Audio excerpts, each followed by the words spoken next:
Student, last time हमने इस gravitation chapter में पढ़ा था यूनिवर्सल लॉ ऑफ ग्रेविटेशन, और उस यूनिवर्सल लॉ में हमने फोर्स ऑफ ग्रेविटेशन के बारे में पढ़ा था। फोर्स ऑफ ग्रेविटेशन किन्हीं दो मासेस के बीच में लगती है और उनको अट्रैक्ट करने में हेल्प करती है। तो हमने पढ़ा था फोर्स ऑफ ग्रेविटेशन दो मासेस के बीच में जब एक्सर्ट करती है तो it is directly proportional to the product of the masses and inversely proportional to the square of the distance between them.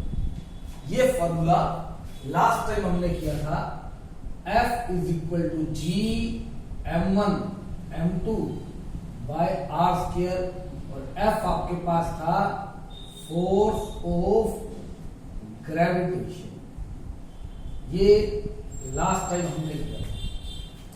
आज का हमारा टॉपिक है फ्री फॉल।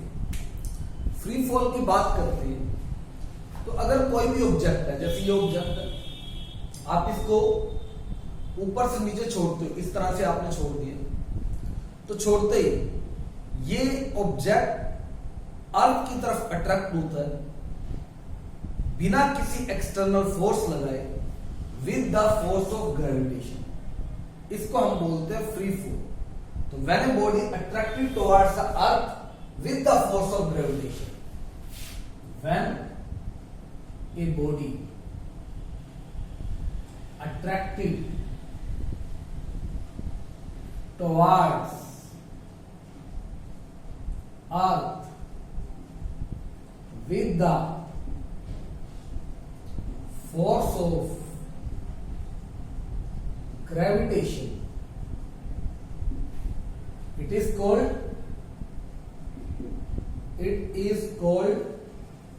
free fall। तो उसको आप फ्री फॉल करें। अब इसमें फोर्स ऑफ ग्रेविटेशन के अलावा एक वर्ड और आता है, वो आता है फोर्स ऑफ ग्रेविटी। तो what is the difference between force of gravitation and force of gravity? तो अगर हम बात करें फोर्स ऑफ ग्रेविटेशन और फोर्स ऑफ ग्रेविटी, क्या डिफरेंस है? फोर्स ऑफ ग्रेविटेशन की बात करते हैं, यूनिवर्स की कोई दो ऑब्जेक्ट है, जैसे एक बॉडी है m1 मास की और एक है m2, इनके बीच में डिस्टेंस r है। तो कोई भी यूनिवर्स की दो ऑब्जेक्ट है, उनके बीच में जो फोर्स एक्ट करती है उसको फोर्स ऑफ ग्रेविटेशन बोलते हैं। यानी it act between any two object, it act between any two object of the universe। तो यूनिवर्स के बीच में कोई भी दो ऑब्जेक्ट है, उनके बीच में जो फोर्स एक्ट करती है उसको बोलते हैं force of gravitation. Force of gravity, अगर यही m मास की बॉडी अर्थ की तरफ अट्रैक्ट हो जाए, ये अर्थ है जिसका मास कैपिटल M है, तो अगर ये ऑब्जेक्ट है, अगर ये ऑब्जेक्ट अर्थ की तरफ अट्रैक्ट होता है, यानी एक बॉडी ऑब्जेक्ट हो, दूसरी बॉडी अर्थ, तो दूसरी बॉडी ऑब्जेक्ट की बजाय आपने अर्थ ले ली, तो इसी फोर्स ऑफ ग्रेविटेशन को आप क्या बोलोगे? Force of gravity. तो एक तरह से ये इसका पार्ट ही है। अगर दूसरा ऑब्जेक्ट अर्थ हो जाए और बॉडी अर्थ की तरफ अट्रैक्ट करे, तो उसी फोर्स ऑफ ग्रेविटेशन को बोलते हैं फोर्स ऑफ ग्रेविटी। तो when body attracted towards earth with force of gravitation, it is called force of gravity। तो आप उसी फोर्स को क्या बोल देते हैं? Force of gravity. तो यहां फॉर्मूला बनेगा F is equal to G m1 m2 by r square. ये F फोर्स ऑफ ग्रेविटेशन है, G ग्रेविटेशनल कांस्टेंट। यहां फॉर्मूला ये आपके पास आ जाएगा, F is equal to capital G, object small m है, अर्थ कैपिटल M है। अगर ये डिस्टेंस काउंट करें तो ये डिस्टेंस दोनों ऑब्जेक्ट के बीच में ये जो डिस्टेंस होगा ये अर्थ की रेडियस है, तो इसको हम कैपिटल R लिख देते हैं, रेडियस ऑफ अर्थ, तो कैपिटल R। तो ये आपके पास फॉर्मूला बने। तो ये फोर्स ऑफ ग्रेविटेशन होगा, ये क्या होगा, फोर्स ऑफ ग्रेविटी। अब फोर्स ऑफ ग्रेविटी के बाद हमारे पास एक टॉपिक आता है, वो आता है एक्सेलरेशन ड्यू टू ग्रेविटी। तो हमारा नेक्स्ट टॉपिक है acceleration due to gravity, force of acceleration due to gravity, इसको स्मॉल g से रिप्रेजेंट करते हैं।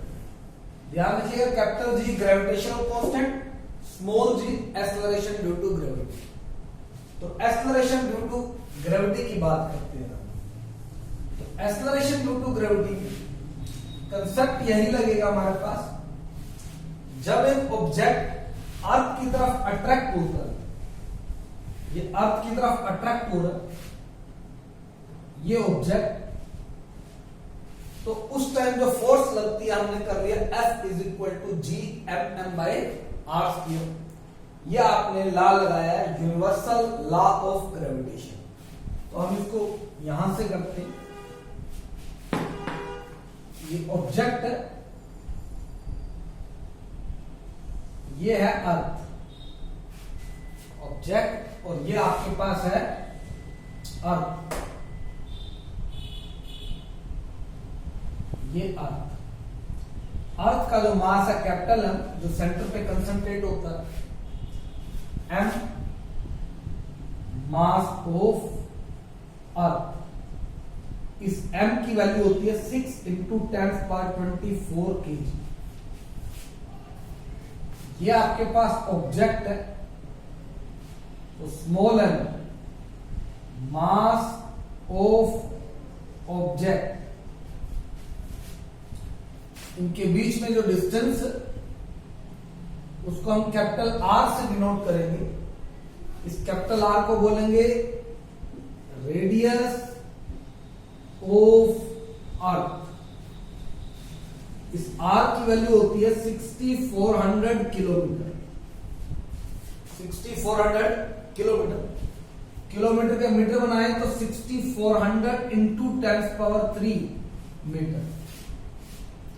तो हम इस तरह से लिख सकते हैं 64 इंटू 10⁵।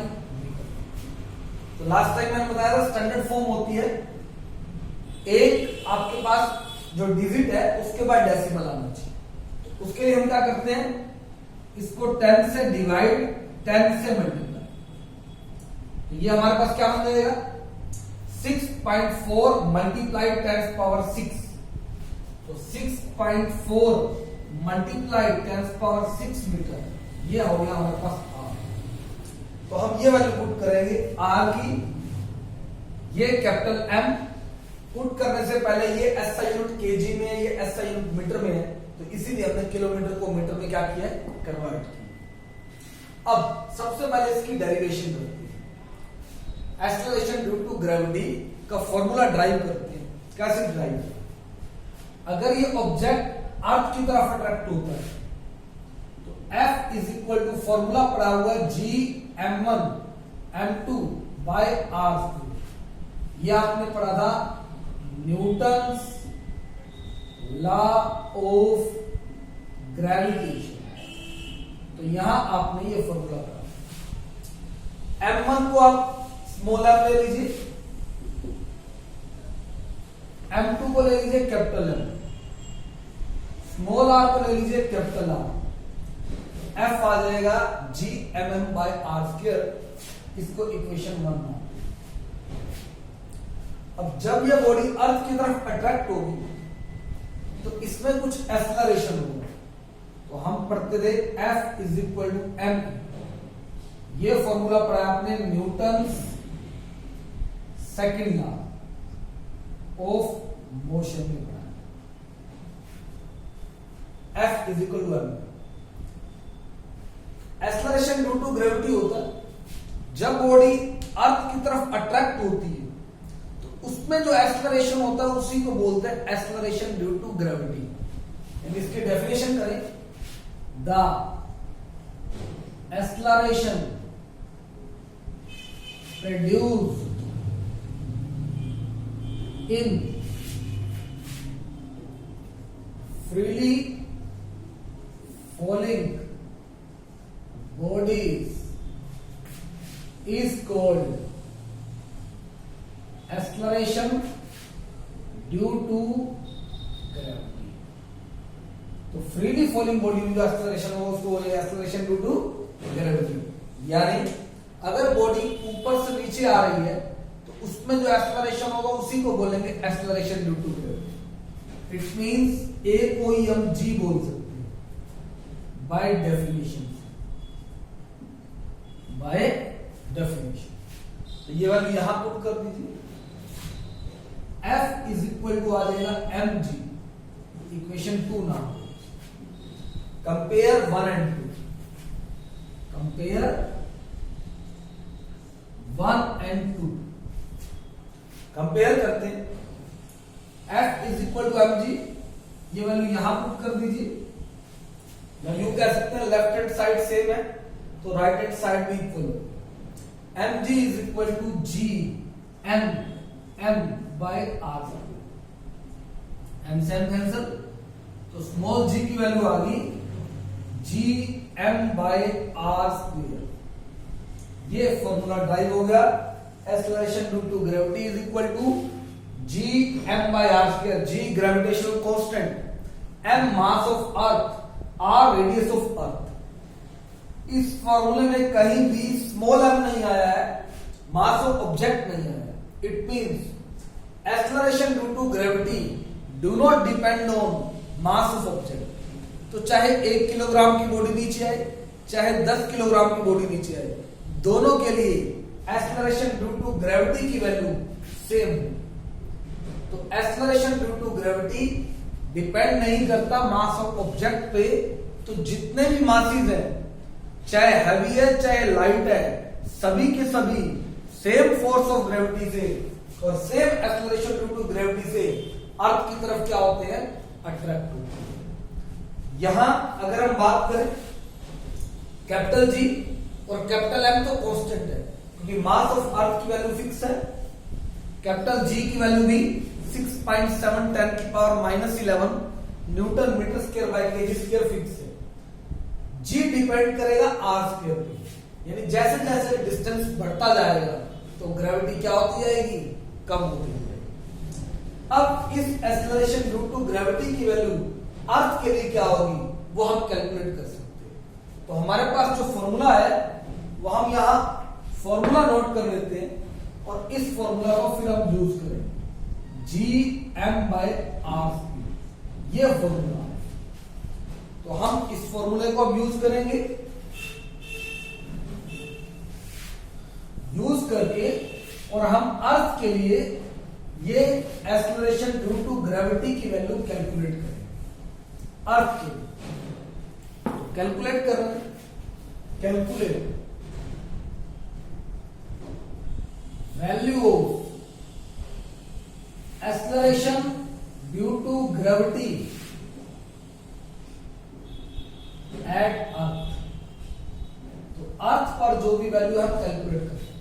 कैसे कैलकुलेट करें, स्मॉल जी, कैपिटल जी की वैल्यू हमारे पास होती है 6.7 10 की power -11 newton metre square by KG square. ये लास्ट टाइम हमने करी थी, ये वैल्यू यहां पुट करेंगे। फॉर्मूला था जी एम बाय आर। जी 6.7 10 की पावर -11, एम आपके पास है मास of earth 6 into 10 power 24, R 6.4 10 power 6 whole square. ये हमारे पास वैल्यू पुट करके स्मॉल जी को हम कैलकुलेट कर सकते हैं।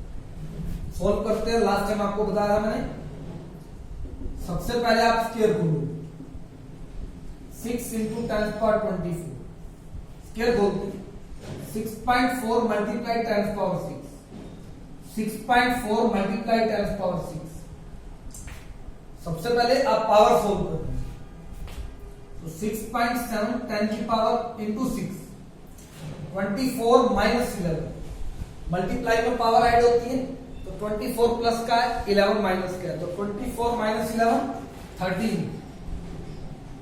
बाय 6.4 मल्टीप्लाई 6 and 6 12 10⁻2, पावर 12 ऊपर जाके माइनस हो जाएगी, 6.7 10 की पावर 6, 13 माइनस 12 10 हो गया, बाय 6.4 6.4,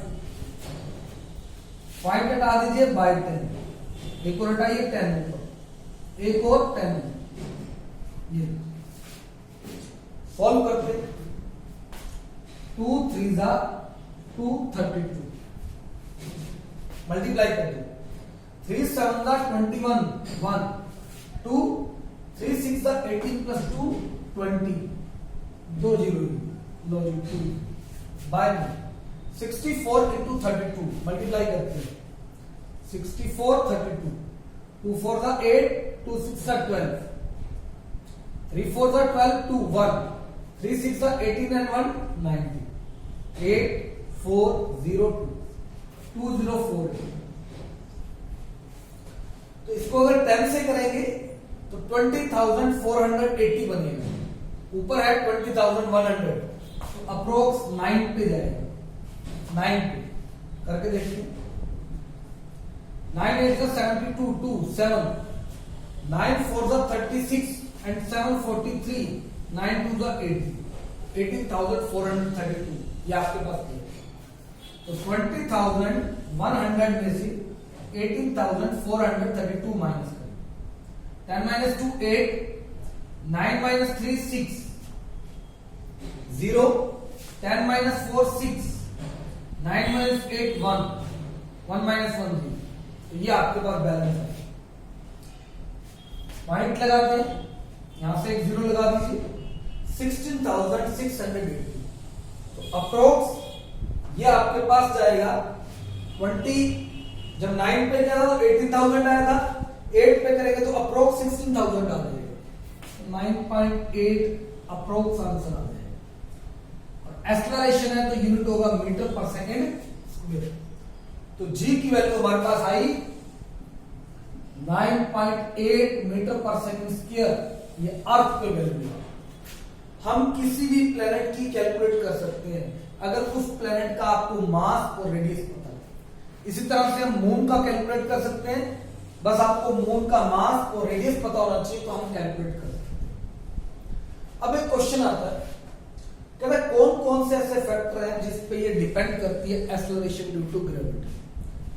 तो फैक्टर कौन कौन से, तो factors affecting acceleration due to gravity, factors affecting acceleration due to gravity. कौन कौन से फैक्टर हैं जो इस जी को अफेक्ट करते हैं, तो वो इस फॉर्मूले से है, G is equal to G M by R square है हमारे पास। यहां G कांस्टेंट है, M भी कांस्टेंट है, कांस्टेंट का मतलब वैल्यू फिक्स है, चेंज नहीं हो सकती। G inversely proportional to R square, it means अगर ये रेडियस इंक्रीज करेगी या चेंज होगी तो ग्रेविटी चेंज होगी। अब यह डिनोमिनेटर 1/2, 1/4, 1/8, कौन सी वैल्यू सबसे बड़ी है, जिसका डिनोमिनेटर कम है। 1/2 बनेगा 0.5, ये 0.25, तो ये आपके पास ग्रेटर आएगी, ये उससे greater. It means denominator increase करता जाएगा तो वैल्यू डिक्रीज करेगी, तो वैल्यू डिक्रीज करेगी तो G inversely proportional to R square ये फैक्टर है। G inversely proportional to R square, radius increase करेगी, ग्रेविटी डिक्रीज हो जाएगी। अब इसका एक क्वेश्चन है at which place on the surface of earth gravity is maximum and why? Earth के प्लेस कौन कौन से होते हैं, पहले इसकी बात करते हैं। अर्थ के प्लेस की बात करते हैं, कौन कौन से प्लेस होते हैं अर्थ पे, पहले हम इसकी बात करें। ये आपके पास अर्थ, इलिप्स बोलते हैं इसको, इलिप्टिकल ऑर्बिट। सेंटर से ये जो डिस्टेंस या ये पॉइंट आता है इसको बोलते हैं पोल, और ये जो पॉइंट आता है इसको बोलते हैं इक्वेटर। तो ये आपके पास प्लेस काउंट होगी, ये भी इक्वेटर होगा और ये पोल होगा। देखिए ये डिस्टेंस कम है, ये डिस्टेंस ज्यादा है, अंडाकार शेप बोलते हैं इसको, इलिप्टिकल ऑर्बिट। तो इलिप्स में ये डिस्टेंस ज्यादा होता है, मेजर एक्सिस होता है, ये माइनर एक्सिस होता है। पोल पे अगर ये डिस्टेंस आर ये लेंगे तो g inversely proportional to R square. Pole पे ये डिस्टेंस कम है, अगर पोल पे डिस्टेंस मिनिमम होगा, सबसे कम डिस्टेंस मिनिमम है, तो जी क्या हो जाएगा, मैक्सिमम। क्यों? क्योंकि डिस्टेंस जितना कम होगा ग्रेविटी उतनी ज्यादा होगी। तो पोल पे ग्रेविटी मैक्सिमम आती है, मैक्सिमम वैल्यू हम लेते हैं 9.8। इक्वेटर पे डिस्टेंस इंक्रीज कर गया, डिस्टेंस इंक्रीज करेगा तो यहां ग्रेविटी मिनिमम आएगी, यानी 9.8 से 9.7, 9.6 इस तरह हो सकती है। वो डिपेंड करता है डिस्टेंस पे कितना इंक्रीज हुआ। तो जितना डिस्टेंस बढ़ता जाएगा ग्रेविटी कम होती जाएगी। तो ग्रेविटी मिनिमम होगी इक्वेटर पे और मैक्सिमम कहां होगी, पोल पे। तो हमारा क्वेश्चन था किस प्लेस पे ग्रेविटी मैक्सिमम होगी, पोल पे। क्यों? Because G is inversely proportional to R square.